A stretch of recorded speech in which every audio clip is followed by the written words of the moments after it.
Reading कम्प्रिहेंशन इस बात को समझने और तशरीह करने की सलाहियत है जो आपने किसी टेक्स्ट में पढ़ा हो। यानी अगर आप कोई टेक्स्ट पढ़ रहे हैं और आप उसको समझ सकते हैं और उसकी तशरीह कर सकते हैं कि उस टेक्स्ट में क्या बयान किया जा रहा है, तो इसका मकसद ये है कि आपकी रीडिंग कम्प्रिहेंशन अच्छी है या आप टेक्स्ट को कम्प्रिहेंड कर रहे हैं। इस अमल के दौरान तलबा बुनियादी ख्याल को समझते हैं और इन्फर करते हैं। इन्फर करने से मुराद ये है कि जैसे फॉर एग्जांपल आप किसी टेक्स्ट में 5 या 6 पैराग्राफ हैं, तो आप प्रेडिक्ट कर लेते हैं, आप अंदाज़ा लगा लेते हैं कि अगले पैराग्राफ में किस बारे में बात की जाएगी या अगली लाइनों में क्या कहा जाएगा। इसी तरह से आप कंक्लूजन ड्रॉ कर सकते हैं, यानी नताइज को अक्स कर सकते हैं कि इस टेक्स्ट में क्या हुआ, क्या बयान किया गया, आगे क्या होने वाला है और इस टेक्स्ट के अंदर क्या स्पेशली बयान किया गया है और आप उससे क्या सीख सकते हैं। तो ये तमाम सलाहियतें जो हैं किसी टेक्स्ट को पढ़ने के बाद आप कर पाते हैं। तो इसका मकसद ये है कि आपकी कम्प्रीहेंशन अच्छी है, आप टेक्स्ट को कम्प्रीहेंड कर रहे हैं।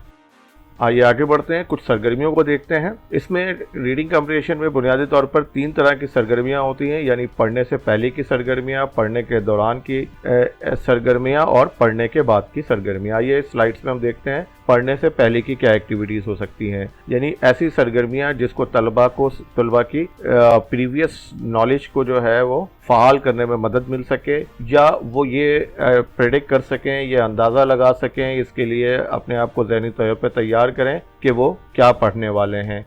पढ़ने से पहले सरगर्मियों में नए अल्फाज भी मुतारिफ कराए जा सकते हैं। यानी अगर आप देखते हैं कि बच्चे ऐसे टेक्स्ट पढ़ने जा रहे हैं जिसमें कुछ अल्फाज ऐसे हैं जो वो जिनकी मीनिंग वो नहीं जानते या जिनकी मीनिंग को समझना टेक्स्ट से उनके लिए मुश्किल होगा। इसी तरह से ग्राफिक ऑर्गेनाइजर्स का भी इस्तेमाल कर सकते हैं, जैसे कि कुछ ग्राफिक ऑर्गेनाइजर्स होते हैं, KWL मॉडल, जिसके अंदर के अंदर होता है कि आप क्या जानना चाहते हैं, क्या जानते हैं इस मजमून या टेक्स्ट के मुताबिक, और W के अंदर होता है कि आप क्या पढ़ के क्या चीज़ें सीखेंगे। तो इस तरह के ग्राफिक ऑर्गेनाइजेशन का भी आप इस्तेमाल कर सकते हैं। टेक्स्ट और बच्चों के एक्सपीरियंस के दरमियान रब्त बनाने के लिए उनको ऊंची आवाज़ में सोचने पे मजबूर करें, यानी उनके साथ बहस करें, डिबेट करें, ताकि वो अपनी जो एक्सपीरियंसेस हैं उसको जो आने वाले टेक्स्ट यानी जो वो पढ़ने जा रहे हैं उसके साथ वो रिलेट कर सकें।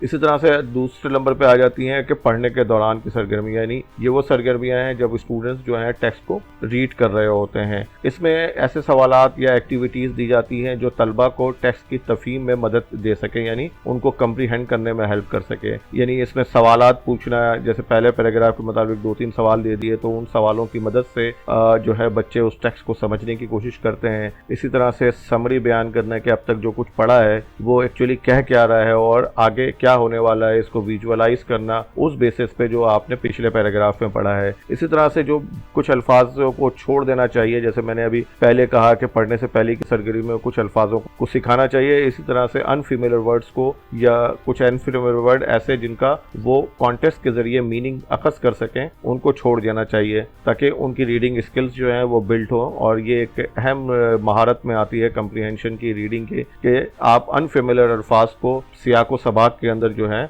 वो उसके मीनिंग को अक्स कर सकें कि इस लफ्ज़ के क्या मायने हो सकते हैं।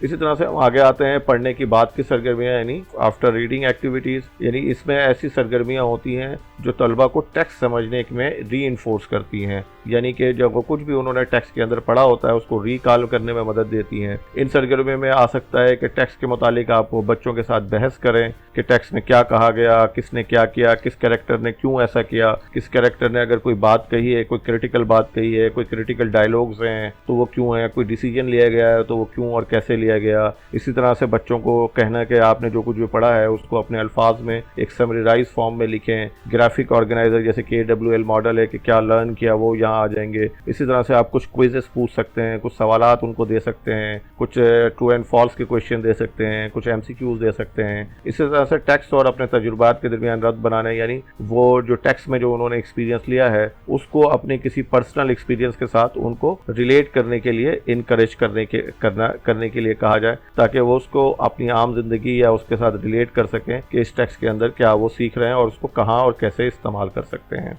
आइए हम आगे बढ़ते हैं और देखते हैं कि इन सरगर्मियों को एक टेक्स्ट की मदद से समझते हैं कि उस्ताद किस तरह से अपनी क्लासरूम में जो है इसको अप्लाई कर सकता है। फॉर एग्जाम्पल ये एक लेसन है जिसमें एक खातून या एक बच्ची जो है वो मोटरसाइकिल चलाना सीखना चाहती हैं। तो पढ़ने से पहले की सरगर्मियों में ग्राफिक ऑर्गेनाइज का इस्तेमाल करना ताकि तलबा इस बात पर गौर करने में मदद मिल सके कि मोटरसाइकिल चलाने के बारे में वो खुद क्या जानते हैं और उनके ख्याल में इस कहानी में क्या हो सकता है। क्या ये बच्ची जो है वो आसानी से मोटरसाइकिल चलाना सीख जाएगी या बच्चियों के लिए मोटरसाइकिल चलाना कैसा है। तो वो ये तमाम सवालों को कर सकते हैं। तो इससे क्या होगा कि उनकी जो प्रीवियस नॉलेज है, प्रीवियस एक्सपीरियंस है, वो एक्टिवेट होगा और टेक्स्ट को पढ़ने के लिए एक मोटिवेशन और इंटरेस्ट जो है वो बिल्ड होगा। इसी तरह से पढ़ने के दौरान की जो सरगर्मियों में टीचर जो है वो रुक रुक कर सवाल पूछ सकता है, यानी कुछ हिस्सा टेक्स्ट का पढ़ने को है और उसके बाद उनसे पूछे कि आगे क्या होगा, आपको क्यों लगता है कि लड़की को मोटरसाइकिल चलाना में दुश्वारी हो रही है, डिफिकल्टीज हो रही हैं, वो क्या चीज़ें हैं जिसकी वजह से उसे डिफिकल्टी हो रही है। तो इस तरह के सवालात रुक रुक के वो पूछ सकता है ताकि बच्चे टेक्स्ट के साथ रब्त पैदा कर सकें, लिंक पैदा कर सकें और उसको कंप्रीहेंशन में भी मदद मिल सके।